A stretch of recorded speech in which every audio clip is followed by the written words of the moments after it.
हम क्या चाहते हैं? हम क्या चाहते हैं? हम क्या चाहते हैं?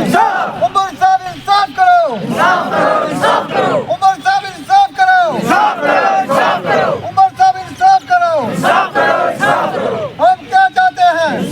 इंसाफ के आगे, इंसाफ के आगे पिता दे मुलाजमी, पिता दे मुलाजमी।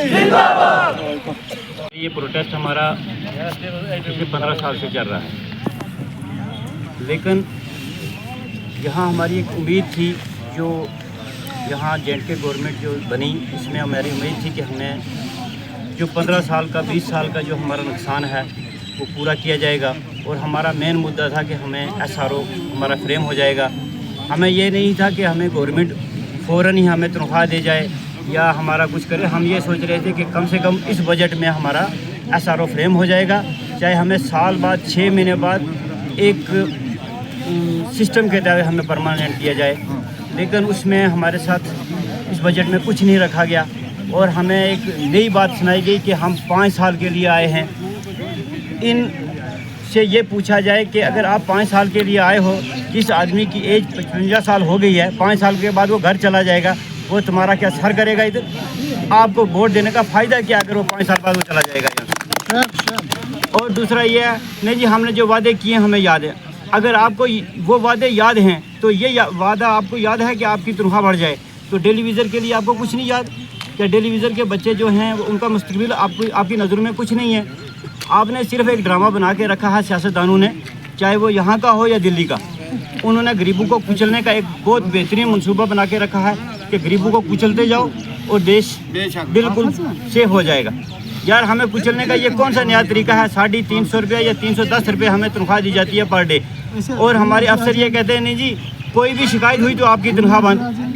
तो पूरा दिन अपना घर परिवार छोड़ के एक टेलीविज़न लोगों को पानी दे रहा है, और फिर उसके साथ ये नाइंसाफ़ी कि अपनी तनख्वाह बढ़ाने का इनको याद है, टेलीविज़न की तनख्वाह बढ़ाने का कोई याद नहीं। SRO बनाने के लिए इनके हाथ कांप रहे हैं। हम अब मजबूर होके इस मुद्दे पे पहुँचे हैं कि हमने अब काम छोड़ हड़ताल करनी है। अब माय सियान में अगर लोगों का पानी बंद होता है तो ये लोग जाने और ये गवर्नमेंट जाने, जब तक हमारे साथ इंसाफ नहीं होगा प्रोटेस्ट होते रहेंगे और पानी बंद रहेगा। इनकी जिम्मेवारी हमारे LG साहब के सर है और उमर अब्दुल्ला साहब, और ख़ासकर मैं उम्मीद रखता था कि हमारे ये मंत्री हैं जावेद साहब राना, ये हमारे साथ इंसाफ करेंगे, क्योंकि ये इनको पहली बार अल्लाह ने ये मौका दिया।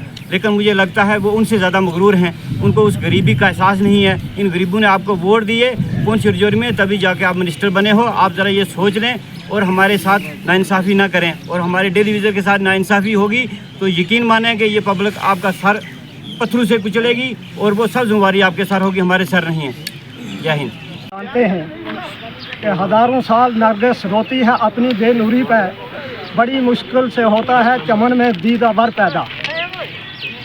आपको ये पता है कि हमें 20-20, 30-30 साल हो चुके हैं।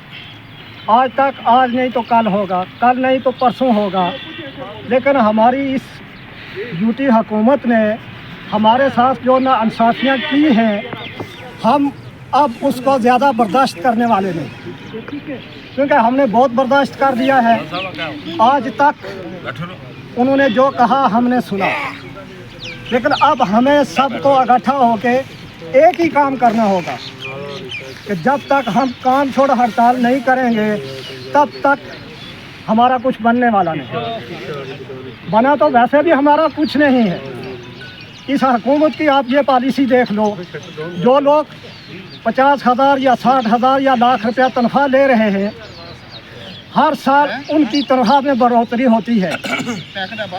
अब वही खर्चा वो लोग उठाते हैं और वही खर्चा हम लोग उठाते हैं, वही खाना वो खाते हैं और वही खाना हम खाते हैं, और जो तनख्वाह उन लोगों को दी जाती है उसके बानिस्बत काम हमसे ज़्यादा लिया जाता है। आप देखो SPO वाले को देखो, बहुत मार रहे हैं हर जगह पे। डेली वेजर को 300 रुपये में पूरा दिन सुबह से शाम तक काम करवाते हैं ये लोग।